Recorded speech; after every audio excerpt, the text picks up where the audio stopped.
क्या आपने कभी ऐसी जगह देखी है जहाँ पानी सिर्फ बहता नहीं, कुछ कहता भी है, जहाँ हर लहर के साथ एक कहानी तैरती है और हर किनारे पर एक राज दबा होता है। यह जो झील आपके सामने शांत, सुंदर और एक सजीव सी लगती है, इसे लोग भोपाल का दिल कहते हैं और कुछ इतिहासकार इसे भोजताल। पर क्या आप जानते हैं कि यह झील सिर्फ पानी की एक बड़ी सी झील नहीं, बल्कि एक राजा की जिद है, एक बीमारी का इलाज है और एक किला डूबने की कहानी है। 11वीं शताब्दी, मध्य भारत पर राज कर रहे हैं राजा भोज। कहते हैं उन्हें एक रहस्यमय बीमारी हो गई थी, जिसका इलाज किसी वैद्य, किसी तीर धनुष या तलवार के पास नहीं था, बल्कि एक झील के पानी में छुपा हुआ था। एक संत ने राजा से कहा, राजन, यदि आप अपने राज्य में एक विशाल जलाशय बनाएं, तो न केवल आपकी बीमारी ठीक हो जाएगी, बल्कि प्रजा को भी जीवन दान मिलेगा। बस फिर क्या था, राजा भोज ने आदेश दिया कि 72 छोटी छोटी नदियों को जोड़कर एक विशाल झील बनाई जाए और उसी से जन्म हुआ इस भोजताल का।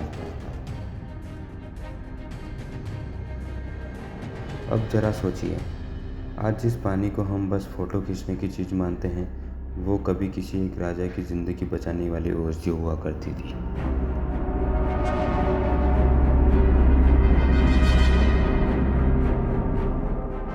भोजताल में एक छोटा सा द्वीप है जिसे ताकिया टापू के नाम से भी जाना जाता है।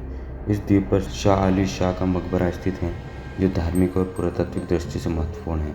उसी को देखने के लिए मैं मेरा दोस्त भी निकल जाते हैं उसी टापू की खोज में।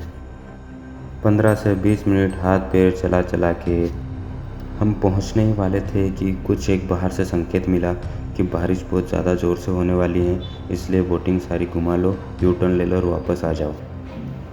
उस टाइम बारिश का सीज़न था, बारिश भी ज़ोरदार होने वाली थी, तो इसलिए उसी का नियम का पालन करते हुए हमने वापस अपनी बोट घुमा ली।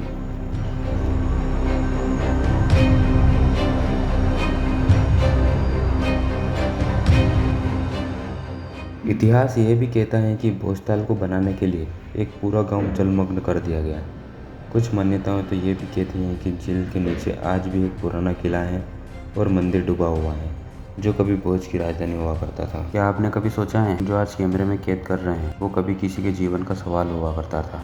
मैंने यहाँ कुछ घंटों में वो सुकून पाया जो शायद महीनों की भागदौड़ में खो गया। भोजताल सिर्फ एक टूरिस्ट प्लेस नहीं है, यहाँ एक एहसास है, एक पॉज बटन है जो आपको रुकना सिखाता है। तो अगर आप कभी भोपाल आएँ तो यहाँ ज़रूर आना, लेकिन सिर्फ घूमने नहीं, महसूस करने। तो आज की जर्नी को अब यहीं विराम देते हैं। वीडियो अगर अच्छी लगी हो तो लाइक, कमेंट एंड सब्सक्राइब ज़रूर करें।